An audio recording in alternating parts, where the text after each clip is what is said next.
এই বাঘমামা করে এদিকে আয়, ফজলু আসছে, ফজলুর একটু খাইয়ে যাওয়ার ঘাড়মোটা আছে। সুন্দরবন আসছি বাঘ হরিণ দেখার জন্য, আর খাদ্য হিসেবে নিয়ে আসছি ফজলুরে।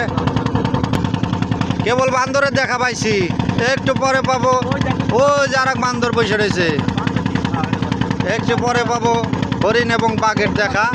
আর বাঘের খাদ্য হিসেবে আমরা ফজলুরে নিয়ে আসছি, ফজলুরে খাইয়ে মজা পাবে।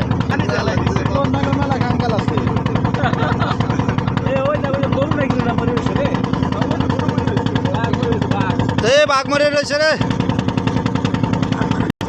সুন্দরবনের সুন্দর এরিয়ায় চলে আসছি